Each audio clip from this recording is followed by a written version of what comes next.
नमस्कार, स्वागत है आपका आरपीडी न्यूज में। जनजाति आरक्षण को लेकर महापड़ाव का ऐलान। पुलिस ने नेतृत्व कर रहे प्रोफेसर को गिरफ्तार किया। अर्थूना पंचायत समिति प्रधान ने युवाओं को क्यों कही इतनी बड़ी बात। पुलिस ने आदिवासी आरक्षण मंच के सलाहकार और पूरे आंदोलन का नेतृत्व कर रहे प्रोफेसर कमलकांत कटारा को गिरफ्तार कर लिया है और अब तक जिले भर में 170 लोगों को पाबंद कर दिया गया है। राजस्थान प्रशासनिक सेवा में 6.5% अलग से आरक्षण की मांग को लेकर 25 अगस्त से महापड़ाव के ऐलान के बाद जिला प्रशासन और पुलिस प्रशासन सतर्क हो गया है। एहतियातन पुलिस ने आदिवासी आरक्षण मंच के सलाहकार और पूरे आंदोलन का नेतृत्व कर रहे प्रोफेसर कमलकांत कटारा को गिरफ्तार कर लिया है। जिला कलेक्टर प्रकाश चंद्र शर्मा ने बताया कि महापड़ाव के ऐलान को देखते हुए जिले में कानून व्यवस्था बनाए रखने के लिए जिले में 2 महीने के लिए धारा 144 लागू कर दी गई है। उन्होंने अब तक जिले में भर में 170 लोगों को पाबंद कर दिया गया है।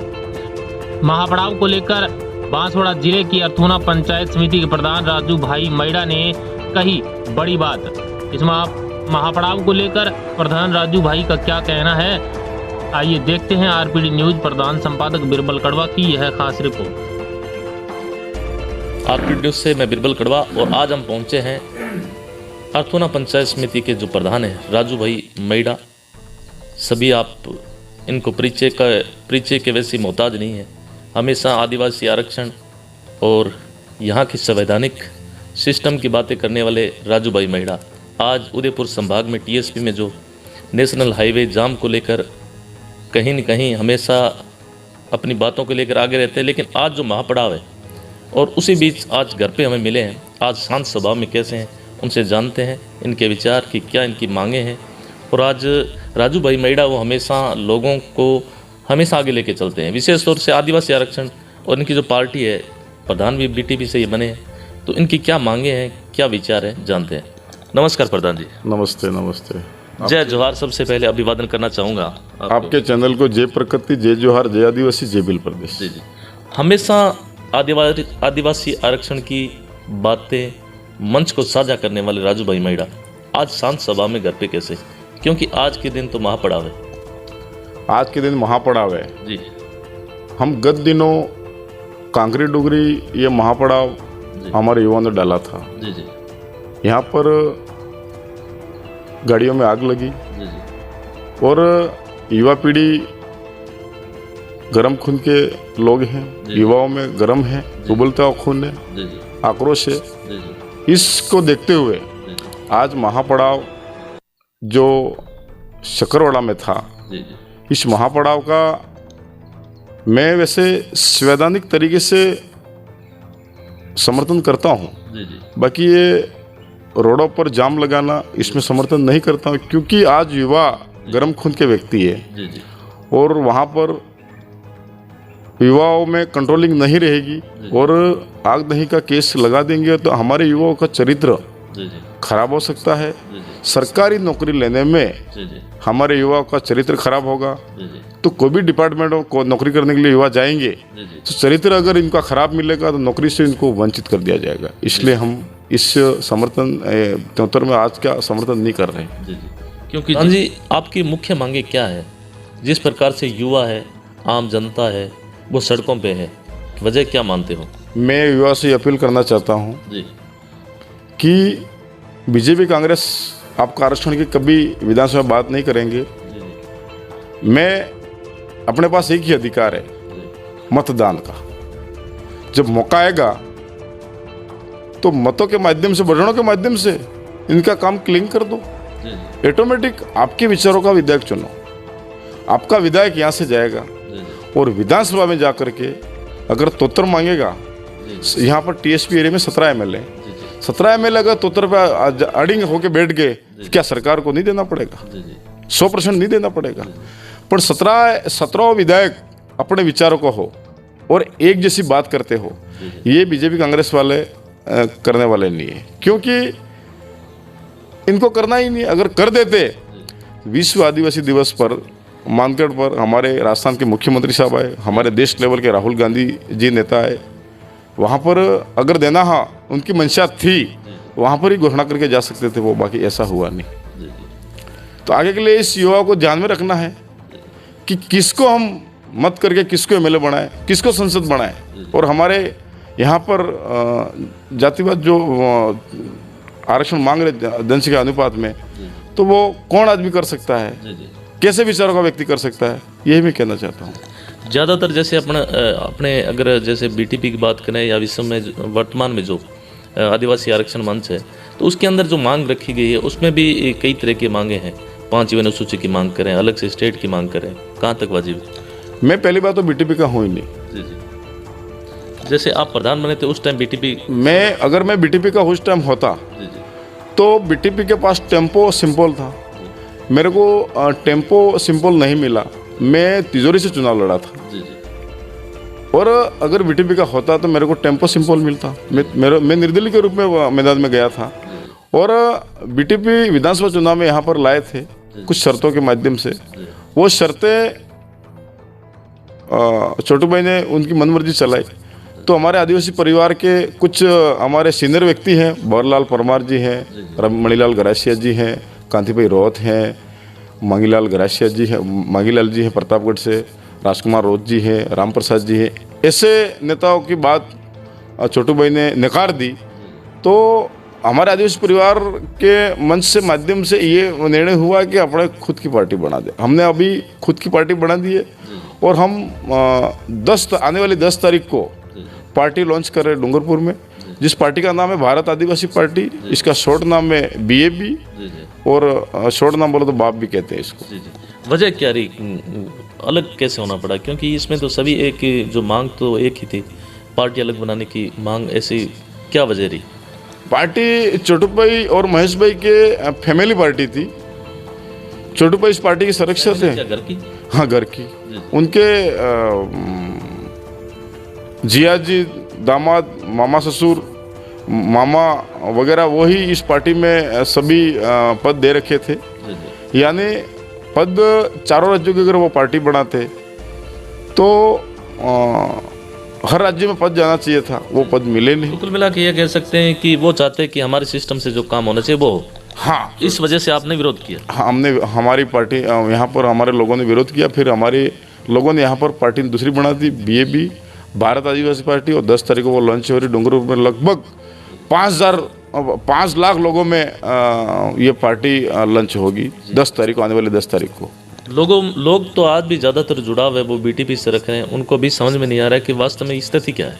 लोगों में वो तो समझ में आ जाएगी, लोगों के बीच में जाएंगे और समझ में आ जाएगी कि भाई पार्टी चेंज कर दी, समझ में आ जाएगी, कोई दिक्कत नहीं। आगे एक कदम क्या रहेंगे? आगे जिस प्रकार से विधानसभा के चुनाव आ रहे हैं, क्या रहेंगे मूल आपके जो मेन मंत्र क्या रहेंगे? किन मुद्दों पे चुनाव लड़ेगी? ये सबसे पहले तो हमारे यहाँ पर विधानसभा जो चुनाव लड़ेंगे, जो भी व्यक्ति लड़ेगा, जैसे मैं गढ़ी एरिया की बात करूँ, बाखड़ा एरिया की बात करूँ, डूंगरपुर एरिया की बात करूँ, तो हमारे टिकट की सबसे पहले बात आएगी। हमारे यहाँ के जनता द्वारा टिकट मिलेगा। जनता से पहले प्रत्याशी की सूची बना दी जाएगी, पहले 5-10 प्रत्याशी जो भी हैं, और जनता के बीच में नाम जाएंगे कि इनमें से नाम कौन सा उचित रहेगा, कौन विधायक के लायक हैं, और जनता जिसको चाहेगी उसको टिकट जनता ही देगी। नाम तो वर्तमान में काफ़ी, अगर गढ़ी विधानसभा की बात करते हैं तो राजू भाई मेड़ा का सबसे नाम ऊपर आता है। वो जनता के ऊपर, ये मैं कुछ नहीं कह सकता इस मामले में। जनता अगर निर्णय लेगी तो बात अलग है, बाकी मैं मेरे मन से नहीं कह सकता हूँ मैं चुनाव लड़ूँ। अगर जनता अगर चाहेगी तो मैदान में जाएंगे, अगर जनता हमको नकार देगी और दूसरा व्यक्ति को लाएगी तो भी हम इनके साथ ही है। तो जो मांगे हैं जो यथावत रहेगी या कुछ इसमें परिवर्तन करोगे? जिस प्रकार से बीटीपी ने जिस प्रकार से पहले फॉर्म भरे थे, आवेदन किए थे, जनता में गए थे, मांगे रखी थी कि हम इन मांगों को लेके चुनाव मैदान में हैं, तो वर्तमान में क्या रहेगी आप? हाँ, मांगे वही रहेगी, मांगे पहले वाली ही रहेगी। मांगे में कोई बदलाव नहीं आएगा। तो उसमें तो 5वीं अनुसूची के तहत वो सेम ही कहानी आ जाती है कि अलग से बिलिस्तान की मांग और अलग स्टेट की, क्या ये संभव है?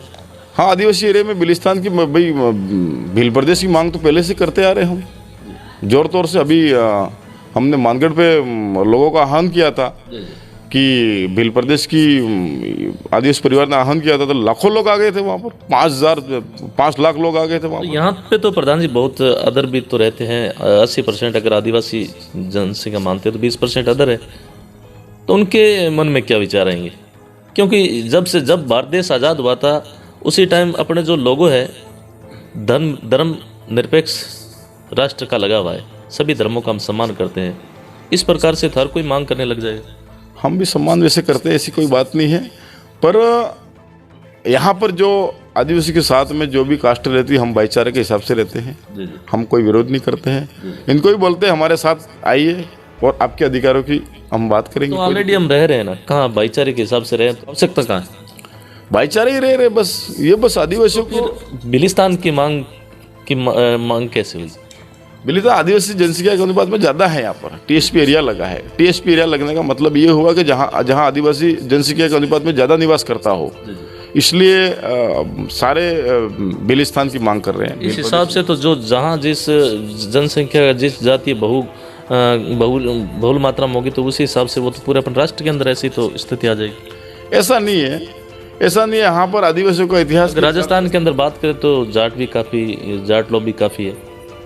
मैं पूरे राजस्थान की बात नहीं कर रहा हूँ, मैं सबसे पहले हमारे टीएसपी की बात कर रहा हूँ। हम बिलिस्तान जो बिल प्रदेश बनना चाहते हैं, वहाँ पर राजस्थान भी आ रहा है, ये मध्य प्रदेश भी आ रहा है, गुजरात भी आ रहा है, महाराष्ट्र भी आ रहा है। तो ये तो तोड़ने का काम हुआ ना, जोड़ने का काम कहाँ कर? और तो जनसंख्या होगी तो राज्य भी अलग बनना चाहिए। पहले भारत देश कितने भागों में? लोगों में अगर यहाँ का सर्वे हुआ तो लोगों में आज भी थोड़ा खौफ है। बीटीपी की अगर ऐसी कोई बात निकलती है तो लोगों में आज भी खौफ आता है। बिलिस्तान की मांग आप रखते हो तो यहाँ के जो बासिंदे हैं उनमें थोड़ा नेगेटिविटी आती है। ऐसा कुछ नहीं है। हम लोगों ने यहाँ पर 5वीं अनुसूची की बात करी है तो हमारे विपरीत दिशा में जो राजनीति कर रहे लोग, नेता लोग, वो कह रहे हैं कि 5वीं 5 को हम नौकरी दे देंगे। बाकी हमने ये बोला है कि 5वीं अनुसूची लागू करना है, ये बोला है, नहीं कि हमने 5वीं 5 लोगों को नौकरी दे देंगे, ये बोला है। बीजेपी और कांग्रेस को लेके क्या कहना चाहेंगे? बीजेपी और कांग्रेस बस इनकी भाई ये लास्ट 23 में परीक्षा हो जाएगी, इनकी क्या दिशा है। ठीक है। अगर बात करते हैं अपने बांसवाड़ा विशेष तो टीएसपी क्षेत्र की, तो यहाँ तो यह तो कांग्रेस का गढ़ माना जाता है ज़्यादातर। कांग्रेस का गढ़ है, बाकी 23 में देख लेना, अभी चुनाव पता लगेगा क्या स्थिति है। गहलोत सरकार ने इतनी योजना निकाल दी कि प्रत्येक व्यक्ति के घर पे अनाज पहुंच रहा है, गैस सिलेंडर वगैरह, और मुख्यमंत्री चिरंजीवी योजना, बहुत सी योजनाएं ऐसी लाए जो वास्तव में धरातल पे कारगर सिद्ध हो रही है। तो किस आधार पे कह सकते हैं आप? गहलोत सरकार ने ये योजना निकाल दी, बाकी 1 रुपये किलो गेहूँ मिल रहा है। तो अरे 1 रुपये किलो गेहूँ खा लेंगे, अच्छी बात है, पर आदिवासियों के हक और अधिकार की बात करने के बाद में गहलोत सरकार नकार रही है हमको। आज महापड़ाव की बात है तो शांति तरीके से बात करते, शांति तरीके से बिल्कुल करनी चाहिए। तो मैं कह रहा हूँ पूरा देश भी ये चाहता है, पूरे आदिवासी के अंचल के जो मुख्य नेता ये भी चाहते हैं, लेकिन कहीं न कहीं अवैधानिक तरीके से सड़कों को जाम करना, जो संपत्ति है, सरकारी संपत्ति है, उसको नुकसान पहुँचाना कहाँ तक सही है? ये मैंने समर्थन नहीं दिया। सड़कें पे जाम लगाना, आग लगाना मेरा वहाँ पर समर्थन नहीं है। बाकी यहाँ के जो टीएसपी एरिया के जो नेता जा रहे हैं विधानसभा में, वहाँ पर तो मांग रखनी चाहिए। वहाँ पर मांग करके जनसंख्या अनुपात में आरक्षण की मांग रखिए, 100% के आरक्षण की बात करिए।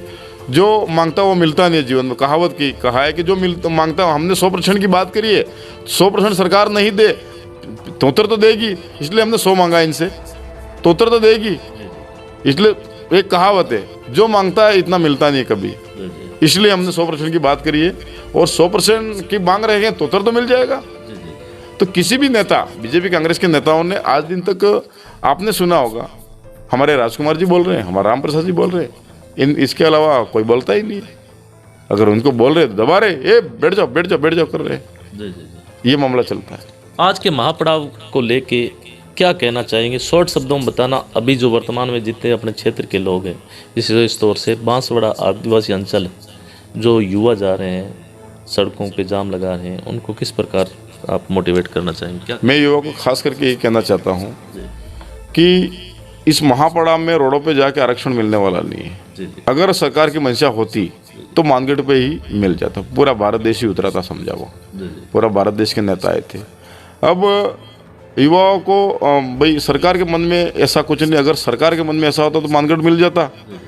मानगढ़ की अगर बात करें तो बहुत सी बातें, जैसे कि रोहिलाल जी इनका भी स्टेटमेंट है, आज आपने देखा होगा कि ये कुठारघात हुआ है, क्योंकि आदिवासी दिवस पे आदिवासी के हकों की बात करनी चाहिए, उसको लेके क्या कहना चाहेंगे? हाँ वही भाई, आदिवासियों को वहाँ पर मानगढ़ में ताल ठोकने के लिए बुला लेते हैं।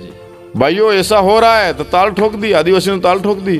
बाकी आदिवासियों के साथ मानगढ़ पे कुठाराघात हुआ है, क्योंकि भाई जिसको भी आरक्षण मिला वो अच्छी बात है, मैं किसी का विरोध नहीं करता हूँ, पर इनको भी कुछ तोहफा दे के जाना था मुख्यमंत्री साहब को, बाकी वो नहीं गए। बाकी यहाँ पर जो आज महापड़ाव में जो जा रहे हैं, महापड़ाव में सभी युवाओं को मैं अपील करना चाहता हूँ कि इस महापड़ाव में पुलिस आपके पीछे पड़ी है और पुलिस वहाँ पर तैनात है। अगर ये कोई भी ऐसी घटना हो जाती है तो आपके जीवन का चरित्र खराब होगा। चरित्र खराब होगा तो सरकारी नौकरी में हर विभाग चरित्र मांगता है, और आपका चरित्र खराब विभाग, किसी भी विभाग में आप भर्ती होने के लिए जाओगे तो थाने से चरित्र मांगा जाएगा, और थाने में चरित्र आपका सही नहीं पाया गया तो आपको नौकरी से वंचित कर दिया जाएगा, आप रोडों पे भटक जाओगे। इसलिए ऐसा कोई गलत काम नहीं करना है। अगर चुनाव की रणनीति, चुनाव आ रहे, चुनाव में आप बीजेपी कांग्रेस को बटन दबा करके ख़त्म करना है। मैं युवाओं को यही कहना चाहता हूँ, संवैधानिक तरीके से अगर आप अपना एमएलए यहाँ का बन के जाएगा, विधानसभा में जाके बोलेगा हमारा आरक्षण जनसंख्या के अनुपात में मिलना चाहिए, जो भी मांगे विधानसभा में रखी जाएगी। बाकी इस रोडों पे ऐसा कोई नहीं करना है। मैं सभी युवाओं को अपील करना चाहता हूँ, ये आपके चैनल को जय जोहार, जय आदिवासी, जय प्रकृति, जय संविधान, जय भारत। तो यह थी हमारी खास मुलाकात राजू भाई मैड़ा, जो हमेशा ग्राम दल के नेता माने जाते हैं, लेकिन पहली बार ऐसा देखने को मिला है कि राजू भाई मैड़ा ने शांतिपूर्वक तरीके से आंदोलन करने की बात की है, न कि सरकारी संपत्ति को नुकसान पहुंचाया जाए। सभी को, युवाओं को भी इन्होंने संदेश दिया है कि ऐसा कुछ नहीं करना है ताकि आगे भविष्य में रुकावट बने। धन्यवाद सर, आपने समय दिया, बहुत बहुत धन्यवाद। धन्यवाद।